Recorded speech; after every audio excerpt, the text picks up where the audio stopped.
असां कंहिं वक़्त जे वॾेरे, कंहिं वक़्त जे हाकिम, कंहिं वक़्त जे जाबिर जे अॻियां पोयां फिरंदा आहियूं, उनखे मिन्थ कंदा आहियूं, उनजे पेरें पवंदा आहियूं, उनजी ख़ुशामद कंदा आहियूं। पर जे मुंहिंजो नौजवान मेहनत करे त हीउ दौर जेको आहे उहो इंटरनेट जो दौर आहे।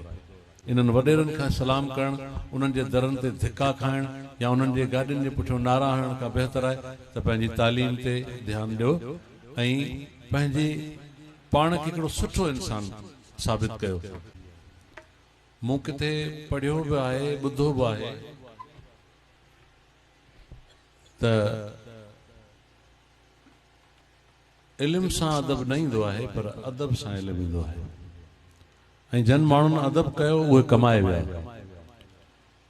मुंहिंजी हीअ हिकिड़े क़िस्म जी इबादत आहे, दुनिया कीअं सम्झे छा सम्झे, पर मूं कोशिशि कई आहे त मां सिंध जो नौजवान जेको असांजो औलाद आहे, मां पंहिंजे कलाम जे ज़रिए उनखे हिकिड़ो पैगाम ॾियां त हू हिकिड़ो सुठो इंसान थिए ऐं हिकिड़ी सुठी मौसीक़ी सां गॾु सुठो हिकिड़ो पैगाम ॿुधे त जीअं आईंदे हली उहो माण्हुनि खे उहो पंहिंजे अख़लाक जो, पंहिंजे प्यार जो फ़ाइदो ॾिए।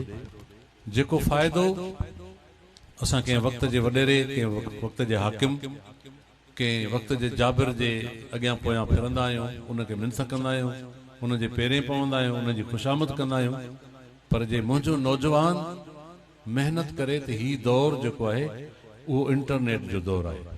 को बि ॿार 2 खां 3 कोर्स करे कंप्यूटर जा त हू वरसरे रोज़गार थी वेंदो ऐं उनखे कंहिंजो मोहताज थियणो न पवंदो।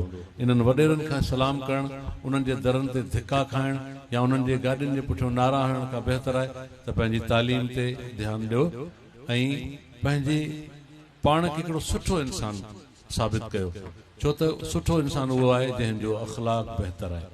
मां इक़बाल साहिब जे प्रोग्राम में संदसि जी ज़ुबानी हुनजे 2 जुमलनि मूंखे मुतासिर कयो, न त जीअं साईं चयो न त दिलि जे पुरशौक़ दिलासन ते हले आयासीं, त हाणे उमिरि जे उन हद में आहियूं त असांखे सोचे सम्झी कमु करणो पवंदो आहे। बहरहाल कोशिशि कंदासीं इंशाअल्लाह, अल्लाह चाहियो त हीअ महफ़िल बि हिकिड़ी सुहिणी यादगार थींदी।